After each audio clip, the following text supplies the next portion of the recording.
कि मैंने उसे कुछ इस कदर खो दिया कि आज वो हंसते हंसते किसी और के पास हो गया। नमस्कार, जय हिंद। मेरा नाम दीपक है और मेरी नॉट सो सोशल लाइफ आज मैं सोशल हाउस पे सुनानी है। देखो, 2 साल बाद भी तुम सबको उसी की कहानी सुनानी है। और ना ही मैं शायरी सुनाऊंगा, ना ही कोई नज्म सुनाऊंगा, दिल जख्मी हाले दिल सुनाऊंगा।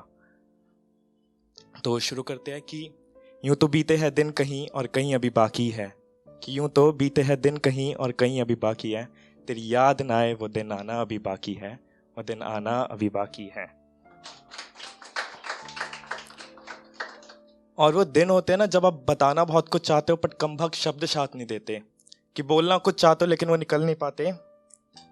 तो उस पे कुछ लिखा था कि हम मिले उनसे इस तरह वो अनजान रह गए, कि हम मिले उनसे इस तरह वो अनजान रह गए, हम जज्बात बताते रह गए और वो अल्फाजों में ही रह गए।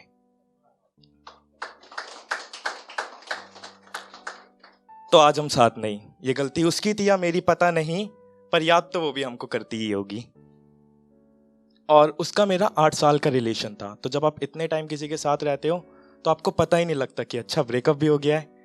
तो अब पहले तो हम यही सोच रहे थे कि मैं नाराज हूँ उससे, बट जैसे ही टाइम बीता ना उसके मैसेज है और अब मेरे मैसेज भी अब सिंगल टिक पे ही खत्म हो गए, तब एहसास हुआ कि झूठे थे वो उसके वादे कि मैं हमेशा साथ निभाऊंगी, कि झूठे थे वो उसके वादे कि मैं हमेशा साथ निभाऊंगी, कि तुम कितना भी दुखी कर लो मैं तुम्हें छोड़ के कभी नहीं जाऊंगी। तब लगा कि लगता है जिंदगी ने उन्हें कुछ ज्यादा ही समझदार बना दिया, वक्त रहते हमसे ज्यादा ही उन्हें सिखा दिया। तो खुद पे लिखा था, तब एक लाइन खुद पे लिखी थी कि और कितना ना समझा रहा हूं मैं कि मेरी आह वाली बात पे भी लोग वाह कर जाते हैं। तब जब भी उसे कुछ बोलना होता है ना तो मैं नोट्स में लिख देता हूँ कि सुनो, कह के किसी कमरे में कोने पे बैठ के किसी नोट्स में लिख देता हूँ। तो ऐसी एक बार लिखा था कि सुनो, मेरी गलतियां निकालने से पहले सोच लेना एक बार, तुम अपनी माँ के हिस्से का प्यार दिया था तुमको।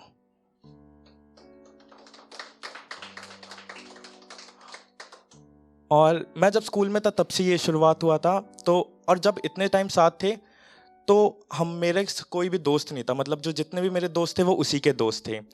तो फिर अब तब लिखा था कि मेरी जिंदगी में ऐसा कोई किस्सा नहीं जिसमें तेरा हिस्सा ना हो, और मेरा आज तक ऐसा कोई रिश्ता नहीं जिससे तेरा रिश्ता ना हो। अपना दोस्त है ना तू है, ना तेरे करके कोई रिश्ता बनाया है। तो एक बहुत वो नहीं होता जो तुम्हारा डार्केस्ट फेज होता है, तब एक चीज लिखी थी कि अपना ही घर अब पराया सा लगता है, तेरे बाद तेरा ख्याल ही बस अपना सा लगता है, अब रोज यूं कैसे जी लूं यूं तेरे बिना, इस ख्याल से तो मरना मुझे अच्छा लगता है, तेरे बाद अब अपना ही घर मुझे पराया सा लगता है। और बाद में कुछ जैसे टाइम बीता तो अपने ताश के पत्तों जैसी एक झूठी हिम्मत जो हम देते कि यस आई मूव्ड ऑन, क्योंकि 2 साल बाद भी आज भी उसी की मैं ये बातें कर रहा हूँ। तब लिखा था कि तुम्हारे जख्मों से खुद को संवारा है, नम आंखों से खुद को निहारा है, और अब मुड़ के भी मत आना मेरे पास, तुम बड़ी मुश्किल से खुद को संभाला है, बड़ी मुश्किल से खुद को संभाला है। अब वक्त अच्छा हो या बुरा बीत ही जाता है, और प्यार बदनाम था, है और बदनाम रह ही जाता है। बस इतनी सी मेरी कहानी है, पल दो पल का शायर हूँ, पल दो पल मेरी कहानी है। शुक्रिया।